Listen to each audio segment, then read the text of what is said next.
Fala, eu sou o Lucas. Fala, eu sou o Felipe. Fala, eu sou o Pedrinho. E hoje a gente tá aqui pra mais um vídeo do canal Bola. Um segundo vídeo que a gente vai fazer sobre futebol sendo mais só futebol. Da outra vez o Pedrinho não tava, dessa vez ele vai estar. E então aparece a vinheta. I don't mind if you've been riding with your head stuck out the window. And it's alright if I don't see it. A primeira história que a gente vai falar aqui sobre o futebol, provando que não é só um jogo, não é só futebol, literalmente. É sobre o Thiago Silva, zagueiro da seleção brasileira do PSG, que já foi capitão da seleção e é capitão do PSG. Que quando ele jogava no Porto, ele tinha algumas dores no peito. Sim. Só que ele foi fazendo exame e não dava nada. Ele se transferiu para o Dinamo de Kiev da Rússia. Quando ele chegou lá, descobriu que estava com tuberculose. E teve que se internar no hospital. Só que o hospital tinha condições muito precárias. Ele ficava em um quarto minúsculo, segundo ele mesmo, e um banheiro bem pequeno também. Quiseram até tirar um pedaço do pulmão dele. Só que a mãe dele disse, não, no corpo do meu filho ninguém toca. Pois é, a mãe dele não deixou tirarem um pedaço do pulmão. E aí, até que o Dinamo de Kiev contratou o treinador Ivo Wortmann, que mudou tudo. Foi a reviravolta na vida do Thiago Silva. Ele arranjou... Um detalhe, caso tirassem um pedaço do pulmão dele, provavelmente ele teria que encerrar sua carreira. Tipo, quase com certeza. Pois é. Aí, o Ivo Wortmann arranjou um tratamento para ele em Portugal. E lá tudo se resolveu. E depois, quando o Ivo foi treinar o time do Fluminense, ele pediu a contratação do Thiago Silva. Inclusive o Fluminense era o time do coração do Thiago Silva. E ele já tinha sido rejeitado até nas peneiras do time. E ele disse que tinha sido como se assinasse o primeiro contrato dele como profissional, sensação. E aí no Fluminense ele foi ídolo, né? Lá ele foi campeão da Copa do Brasil, foi vice-campeão da Libertadores. E ainda caiu tanto nas graças da torcida que ganhou o apelido de monstro. E prometeu que ainda vai jogar lá de novo. E depois disso virou um dos melhores zagueiros do mundo. Pois é, disputou uma Copa no Brasil como capitão e disputou recentemente na Rússia, lugar onde aconteceu tudo isso, né? Pois é. Obrigado, mamãe. Pois é. Tudo que poderia ter deixado de acontecer na vida dele, caso a mãe dele não intervisse naquele momento. E tipo, é uns negócios que... Por exemplo, eu acho que a maioria das mães ia pensar em que, provavelmente, se não arrancar esse pedaço do pulmão, o meu filho vai morrer. Ia querer, e aí parece que deve ser Deus mesmo que toca e diz não fala, não deixa. A gente tá aguardando algo muito bom pra ele. Segunda história, Romelu Lukaku, atacante belga, é o camisa 9 do Manchester United. E tipo, ele é bem famoso hoje, bem rico provavelmente também. Mas no começo, lá quando ele era criança, não era bem assim, não era essa a realidade. Bem longe disso, pra falar a verdade. Com 6 anos de idade ele se tocou de como a família dele passava necessidade, a mãe dele misturava o leite com água para render mais. Ele viu essa cena e até que prometeu para a família. Perguntou ao pai dele, com quantos anos você pode assinar um contrato profissional com um time de jogador, né? pai dele disse, com 16. É, mas eu vi recente que um bebê de 20 meses assinou um contrato. Mas eu acho que não era profissional, velho. Não sei. Profissional não tem nem como. Pois assim. é. Ele não tá no time profissional, ele tá lá, não faço ideia. Inclusive tem história meio bizarra daí também. Talvez pode ser que a gente fale sobre isso com mais detalhes no futuro. Diz aí se tu quer. Se gostaria de saber dessa história desse bebê de 20 meses que tem um contrato. Mas enfim, voltando pro Lukaku. Ele disse, então tá, com 16 anos eu terei meu contrato, estrearei como jogador profissional e eu mudarei pro resto da vida a condição da minha família.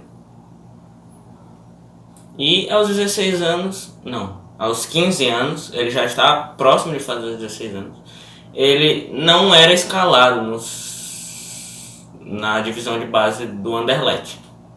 E aí, pra isso, ele precisou fazer uma aposta. Ele chegou no treinador e disse, me bota pra jogar. Me bota pra jogar e eu vou fazer 25 gols até dezembro.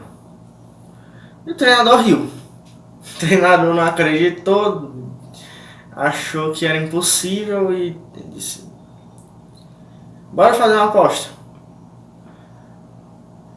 Aí o treinador, tá bom. Se até dezembro não fizer 25 gols, aí tu volta pro banco. Certo. Se eu fizer, tu manda limpar a van que leva a gente pra jogar e faz panqueca pra gente. Todos os dias. Todos os dias. Pra todos os jogadores. Pois é. E aí? Porque a cadeira era boa. Aí, Ai, eu não sei. Então. Já tava em novembro e ainda em novembro o Lukaku já tinha alcançado os 25 gols. e aí, abre aspas. Já estávamos em novembro e estávamos comendo panqueca antes do Natal. Não brinque com um menino com fome. E assim, com esse desempenho espetacular na divisão de base, não tinha como ele não conseguir, né, na próxima temporada, alguma oportunidade mínima, né, no time profissional. E depois aí a carreira dele só subiu de patamar. Acertou com o Chelsea, só que aí tinha uma disputa acirrada entre Torres e Drogba pra posição dele. Aí ele foi emprestado para vários times, West Brom, Everton. Depois foi vendido em definitivo pro Everton, dispensado pelo Mourinho, até que o próprio Mourinho depois pede a contratação dele pro Manchester United. Parece que se arrependeu. Só acho. Pra substituir o Ibrahimovic. E aí foi artilheiro do time e tudo mais. Claramente deu muito certo. E tipo, ele dizia, eu jogava com raiva. Eu sempre joguei com raiva, todo jogo que eu joguei era uma final e eu jogava com raiva, eu chutava com raiva, eu fazia tudo com raiva, porque eu não queria mais morar com ratos. Literalmente tinha ratos na casa dele, morando com ele, com a família dele. E foi na base da raiva mesmo. Terceira história, Croácia. Na Copa do Mundo do ano passado, 2018, a Croácia foi finalista. E logo após eles conseguirem esse feito, que foi quando eles pegaram mais a mídia mesmo, depois da vitória contra a Inglaterra na semifinal, muito se falou sobre muitos dos jogadores terem sido refugiados da guerra, de quando eles se separaram, né, lá da Iugoslávia. Pois é, nesse tempo, grande maioria dos jogadores da seleção eram crianças. Pois é, Iugoslávia e Sérvia, que guerreavam contra a Croácia e a Eslovênia pela separação dos países, né? Por causa da separação dos países. E eles eram crianças e boa parte dos pais deles tinham sido exilados e eles estavam realmente refugiados. O Mandzukic, que foi quem fez o gol decisivo, teve que ir para a Alemanha. O Rakitic foi para a Suíça, No caso que ele nasceu na Suíça. Os pais dele foram para a Suíça. Que inclusive no começo ele queria jogar pela seleção suíça, depois mudou de ideia e foi para a Croácia. Pois é, muitos refugiados de guerra poderiam ter sido campeões mundiais, só que aí pegaram a França na final. Mesmo assim fizeram muita história, foram os primeiros a chegar ali, até ali, pelo país deles. E foi realmente espetacular. E foi uma das primeiras ocasiões que eu não vi o time vice-campeão tirando a medalha de prata do pescoço, porque não quer ficar com aquilo ali.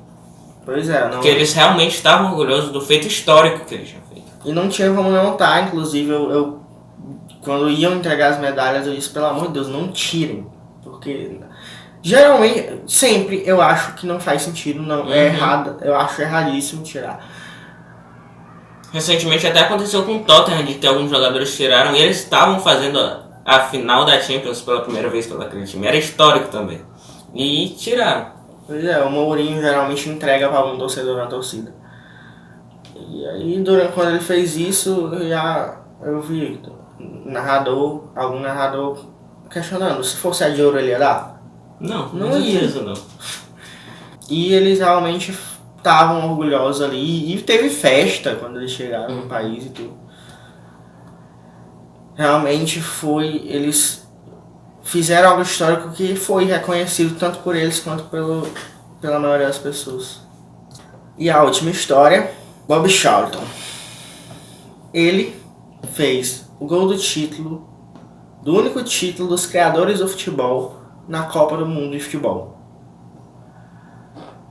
A Inglaterra tem um único título de Copa do Mundo e foi com o gol de Bobby Charlton, ídolo do Manchester United, Que era artilheiro da história do clube até a última temporada do Rooney pelo clube que ele ultrapassou. Pois é. E Manchester United tinha acabado de se classificar para a semifinal da Copa dos Campeões da Europa, que é a Champions League, que na época tinha outro nome. Após empatar por 3-3 com a Estrela Vermelha. E aí tava uma festa, eles estavam indo voltar para Manchester. E ele falou depois que já tinha visto que tava esquisito o avião. Ele demorava para subir, tava um barulho estranho. E ele disse que só se lembra da batida. O avião caiu, muita gente já deve conhecer essa história, até porque foi muito falada também quando aconteceu a tragédia com a Chapecoense. 8 companheiros dele morreram e ele sobreviveu para depois ir lá e fazer o gol do título do país dele na Copa do Mundo. Então, que história. Pois é. Então, mais uma vez, um vídeo pra você refletir quando parar pra falar, mas é só um jogo, é só futebol. Não, passa longe. E muitas vezes passa longe de só isso. Então, se você gostou, fala aí nos comentários. Deixa o like pra gente fazer mais desse estilo. A gente vai saber se você tá gostando do futebol sendo mais só futebol. E comenta histórias aí também sobre desse estilo que a gente pode falar. A gente ainda diz quem foi que sugeriu no próximo vídeo desse estilo. Então é isso. Tchau. Tchau.